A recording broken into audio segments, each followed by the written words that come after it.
ஸ்ரீவில்லிபுத்தூர் அருகே முன்விரோதத்தில் இளைஞர்கள் இடையே ஏற்பட்ட தகராறில் கல்லூரி மாணவர்கள் இருவருக்கு அரிவாள் வெட்டு ஏற்பட்டு மருத்துவமனையில் அனுமதிக்கப்பட்டுள்ளனர். விருதுநகர் மாவட்டம் சிவகாசி அருகே திருத்தங்கல் பகுதியைச் சேர்ந்தவர் ஆறுமுகம்.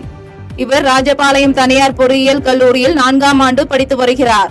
இவருக்கு ராஜபாளையம் பகுதியைச் சேர்ந்த இளைஞர்கள் சிலருடன் முன்விரோதம் இருந்து வந்த நிலையில் இப்பிரச்சனை குறித்து பேசுவதற்காக இருதரப்பை சேர்ந்த 10க்கும் மேற்பட்டோர் ஸ்ரீவில்லிபுத்தூர் அருகே சந்தித்து உள்ளனர். அப்போது ஏற்பட்ட தகராறில் ராஜபாளையத்தை சேர்ந்தவர்கள் கல்லூரி மாணவர் ஆறுமுகத்தை அரிவாளால் வெட்டியதில் ஆறுமுகம் பலத்த காயமடைந்தார். இதனை தடுக்க முயன்ற அவரது நண்பர் சதீஷுக்கும் அரிவாள் வெட்டு ஏற்பட்டதால் இருவரும் படுகாயமடைந்த நிலையில் அரசு மருத்துவமனையில் அனுமதிக்கப்பட்டனர். மேலும் இச்சம்பவம் குறித்து போலீசார் விசாரணை மேற்கொண்டு வருகின்றனர். புவனகிரியில் அரசு பள்ளி மாணவர்களுக்கு விலையில்லா மிதிவண்டியை வழங்கிய அமைச்சர் MRK பன்னீர்செல்வம் பல்வேறு புதிய கட்டடங்களை திறந்து வைத்தார். கடலூர் மாவட்டம் புவனகிரி அருகே உள்ள வீரமுடையானத்தம் கிராமத்தில் 50 லட்சம் ரூபாய் மதிப்பீட்டில் கட்டப்பட்ட சமுதாய நலக்கூடத்தை அமைச்சர் MRK பன்னீர்செல்வம் திறந்து வைத்து சிறப்புரையாற்றினார். பின்னர் புவனகிரி அருகே உள்ள வடக்கு திட்டை கிராமத்தில் 42 லட்சம் ரூபாய் செலவில் கட்டப்பட்ட கிராம ஊராட்சி செயலக கட்டடம், குறியாமங்கலம் கிராமத்தில் 30 லட்சம் செலவில் கட்டப்பட்ட அரசு துணை சுகாதார நிலையத்தையும் திறந்து வைத்தார். இதனைத் தொடர்ந்து புவனகிரி அரசு மாதிரி பெண்கள் மேல்நிலைப் பள்ளியில் பல்வேறு அரசு பள்ளிகளில் படிக்கும் மாணவ மாணவிகளுக்கு விலையில்லா மிதிவண்டிகளை வழங்கி சிறப்பித்தார். அப்போது மாணவர்கள் நன்றாக படித்து முன்னேறி உயர்ந்த பதவிகளுக்கு செல்ல வேண்டும் என அறிவுரை வழங்கினார். பீகார் தேர்தலை போல தமிழகத்தில் மிகப்பெரிய வெற்றியை தேசிய ஜனநாயக கூட்டணி பெறும் என பாஜக மாநில செயலாளர் அஸ்வத்தாமன் தெரிவித்துள்ளார். கடலூர் மாவட்டம் பன்ருட்டி 4 முனை சந்திப்பில் பீகார் சட்டமன்ற தேர்தல் வெற்றியை கொண்டாடும் விதமாக பாஜக மாநில செயலாளர் அஸ்வத்தாமன் கலந்து கொண்டு பொதுமக்களுக்கும் பேருந்தில் பயணித்த பயணிகளுக்கும் இனிப்புகள் வழங்கியும் பட்டாசு வெடித்தும் கொண்டாடினார். இதனைத் தொடர்ந்து செய்தியாளர்களை சந்தித்த அவர் பீகார் வெற்றியை தொடர்ந்து அடுத்த ஆண்டு மிகப்பெரிய இமாலய வெற்றியை தமிழகத்திலும் தேசிய ஜனநாயக கூட்டணி பெறும் என தெரிவித்தார். மேலும் SIR திருத்தங்களில் பொய் பிரச்சாரங்களை பரப்பி அதன் மூலம் குளிர் காயலாம் என எதிர்க்கட்சி தலைவர் ராகுல் காந்தி செயல்பட்டு வருவதாக விமர்சித்து பேசினார். கந்தர்வக்கோட்டை அருகே வடுத்தாவயல் கிராமத்தைச் சேர்ந்த 12ஆம் வகுப்பு மாணவி மாயமாகி 100 நாட்கள் ஆகியும் காவல்துறை கண்டுகொள்ளவில்லை என தாயார் வேதனை தெரிவித்துள்ளார். புதுக்கோட்டை மாவட்டம் கந்தர்வக்கோட்டை அருகே வடுதாவயல் கிராமத்தைச் சேர்ந்த செல்லத்துறை தேவிகா தம்பதியினரின் மகள் நிவேதா.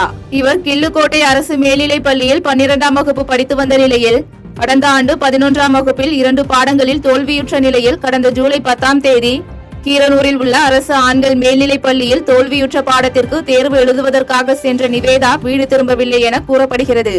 இது சம்பந்தமாக மாணவியின் பெற்றோர் உடையாளிப்பட்டி காவல் நிலையத்தில் புகார் அளித்தும் எந்தவித நடவடிக்கையும் எடுக்கவில்லை என கூறப்படுகிறது. இந்நிலையில் தனது மகள் மாயமாகி 100 நாட்கள் ஆகியும் தனது மகள் உயிருடன் இருக்காரா இல்லையா என்று தெரியாமல் மிகுந்த மன உளைச்சலில் இருப்பதாகவும், எனவே முதலமைச்சர் நடவடிக்கை மேற்கொண்டு தனது மகளை கண்டுபிடித்து தருமாறு மாணவியின் தாயார் கண்ணீர் மல்க கோரிக்கை விடுத்துள்ளார். நாங்களும் அலைஞ்சு பார்த்துட்டு ஒரு தகவலுமே இன்னும் கிடைக்கல. எங்கள் வீட்டுக்காரும்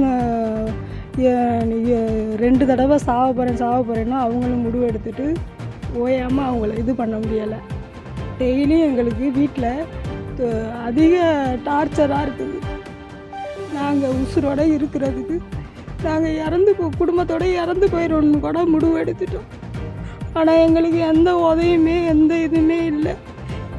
என் பிள்ளைய மிக தாழ்மையுடன் முதல்வர் ஐயா என் பிள்ளைய திருப்பி கொடுப்பாங்கன்னு நாங்கள் நம்புகிறோம். சின்னமனூரில் ஆசிரியைக்கு பாலியல் தொந்தரவு கொடுத்த பள்ளி ஆசிரியரை போலீசார் கைது செய்தனர். தேனி மாவட்டம் சின்னமனூர் பகுதியில் உள்ள அரசு உதவி பெறும் தனியார் பள்ளியில் ஆசிரியராக பணிபுரிந்து வருபவர் 40 வயதான மாரிசெல்வம். இவர் கடந்த சில வருடங்களுக்கு முன் ஆசிரியர் பயிற்சி பள்ளியில் பணிபுரிந்த போது உடன் பணிபுரிந்த பெண் ஆசிரியை ஒருவருடன் நட்பாக பழகி அவருக்கு பாலியல் தொந்தரவு செய்ததாக கூறப்படுகிறது.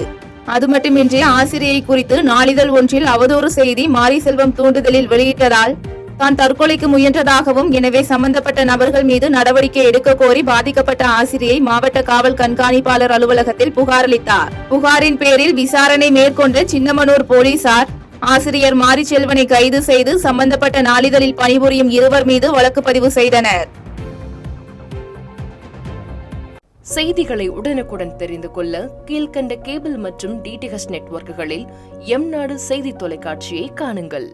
பாதகம் செய்பவரை கண்டால் நாம் பயம் கொள்ளலாகாது பாப்பா. மோதி மிதித்து விடு பாப்பா, அவர் முகத்தில் உமிழ்ந்து விடு பாப்பா. அண்மை செய்திகளை உடனுக்குடன் தெரிந்து கொள்ள இணைந்திருங்கள் எம் நாடு தொலைக்காட்சியுடன்.